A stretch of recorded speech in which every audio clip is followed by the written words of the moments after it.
The Breville Barista Touch is the best espresso machine for beginners.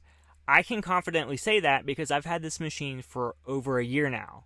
And a year ago, I was just that. I was a beginner. Espresso machines seemed so intimidating to me compared to drip coffee, compared to K-Cups, compared to Nespresso pods. But buying an espresso machine allows you to make the best cup of coffee, whether it's a latte, cappuccino, espresso, flat white, whatever you prefer. It's going to be better and cheaper than the coffee you get at Starbucks. So there's a few things that you need to worry about when making espresso. The first thing is grind size. So you can adjust that on the side right here, and you can watch it change on the screen. The other thing you need to worry about, other than grind size, is how long your coffee is ground for, and you can also adjust that super easy.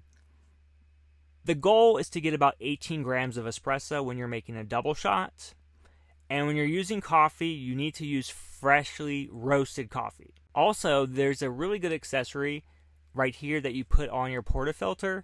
It just prevents the espresso from making a mess, because typically 18 grams of coffee is going to overflow the portafilter. So this just makes it so much nicer and so much neater. So all you do is just push it in, and the machine will automatically dispense the amount of espresso you need based on the settings you put on the screen. As you can see, this little funnel kind of helps the coffee from making a mess. You level it out, and then you use your tamp that is included with the machine to just press it down. It's very easy to use. A beginner can do it, no problem, and you'll just get better over time. And it's almost just like a hobby. You know, using K-Cups, using Nespresso pods isn't a hobby. This, you just look forward to making every single day. And today I'm going to make an ice drink. So when you do that, you just get your double shots of espresso first, and then you pour that over ice, and then put your milk on top. If you want to do a hot drink, I'll show you how the milk frother option works as well, because that is really great for beginners because it's all automatic. You don't have to touch it. It's got a built-in temperature sensor and everything like that. So now that my espresso has been brewed, I'm going to go to the fridge and get some ice. I do prefer nugget ice, as you guys may know, but I'll get what I can get. So I fill up my glass with ice, and then I pour my espresso on top of it. Some people like to do milk first and then the espresso, but whatever. We're not going to get too picky today. Then I'm going to pour my milk over the espresso. A lot of you will think this is a lot of milk, and it does look like that, but this is an iced latte. Once you stir it up, it kind of returns to that typical brown color you would associate coffee-based drinks with. And it is, in my opinion, 10 out of 10. It is the best coffee drink I've ever had because I make it every single day. I kind of perfect exactly how I like it. And I use fresh roasted coffee from Bottomless. They send me fresh coffee whenever I'm running out automatically. Also, the touchscreen on the Breville Barista Touch allows you to do your maintenance very easy. It will remind you of things to change the filters, to descale, to clean it. It's great. The touchscreen does look a little bit laggy, and maybe it could be updated, but it's never froze on me, and it works perfectly fine for what it's intended for. I typically just pick latte, even though there's all these different options. And this is how you make the steamed milk. So obviously, if you make an iced drink, you just pour the milk on top of it. But if you're making a hot latte or a cappuccino or flat white, you can steam the milk so it heats it up and froths it and makes it very pretty and foamy, and you can make latte art even. And what I'm doing is I'm putting the steam wand in here, and it's actually on top of a temperature sensor. So it will automatically froth it, and it knows the temperature, and it will automatically stop at the set temperature. So you can see it's set at 150, so it will automatically stop right there. So again, this is another reason why the Breville Barista Touch is perfect for beginners, because you don't have to learn how to froth milk. It just kind of does it for you.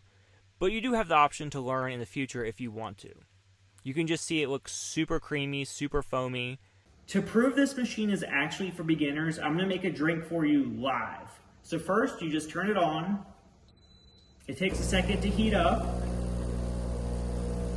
And then like I do every single day. I go to latte, and all my settings are right there. I just tap this, and in 20 seconds, it will be completely ground out and ready to go. After your coffee is ground out, or I should say espresso, it's not actually coffee. Espresso is how fine it is ground, and this is an espresso grind. So we're gonna tamp it down. It doesn't have to be perfect. There's videos where people like try to make it absolute perfection. All those videos are just designed to sell you stuff. Who cares if it's perfect? You just want to get it tamped down. Keep in mind, this thing though is something you should definitely buy. This little funnel right here, it saves a lot of mess. After that, you put this here, twist, press brew right there. As that's brewing, I will get my milk ready. It's good to multitask to save time.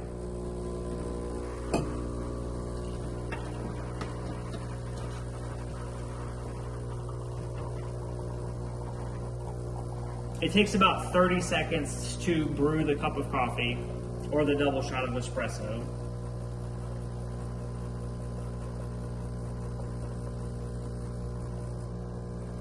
Okay, so that's done.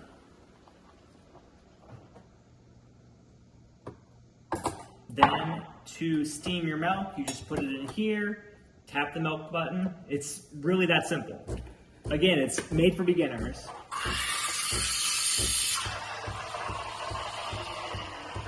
If you're looking for something quiet, this definitely isn't it. It does make noise when you grind the espresso beans, and it does make noise when you're frothing the milk. Of course, iced coffee will be a little bit quieter because you just pour it over the ice, but it's not going to be silent, so keep that in mind if that could be an issue. Currently, it says it's 105 degrees. There is a temperature sensor on the bottom of this, so it knows exactly when to stop. So I'm going to keep this going live so you know exactly how long all of this takes. But I want it to be set up so you can see me do the milk arch, which I'm not good at. But it does look pretty. Like a beginner can do this no problem. So you can see it's frothing almost at 150 degrees.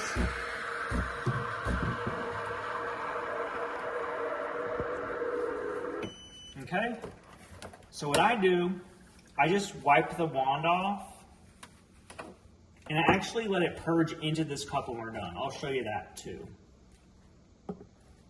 Okay, so we're gonna come over to the cup.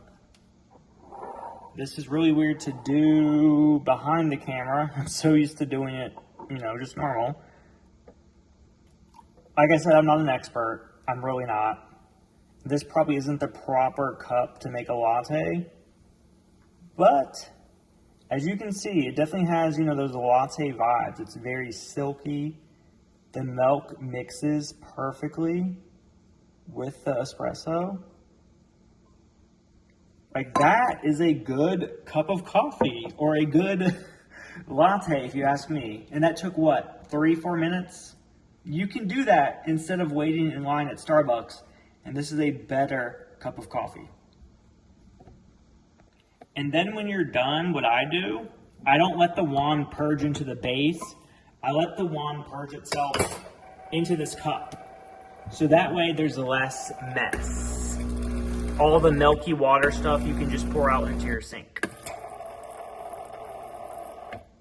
And do not forget though, the key to a good cup of coffee is fresh coffee beans.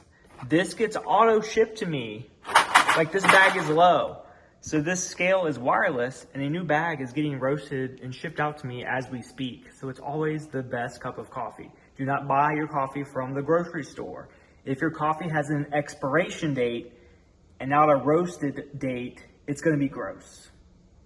After you're done steaming your milk, you can just choose to have the wand clean itself into this little tray down here. One thing to keep in mind though, you need to clean this frequently. As you can imagine, water and milk sitting would turn into a very nasty concoction. So you can take the tray out, I would suggest at least every few days, and clean it out really good because, yeah, milk sitting will be disgusting. And you can also put this in the dishwasher, which I do quite frequently. Just watch out because depending on your dishwasher, you can see right there, it's not ideal. But whatever, it's probably not that expensive to replace. If you're finally ready to elevate your at-home coffee game, I'm going to put links in the description below to the espresso machine itself and to all the other accessories I mentioned in this video.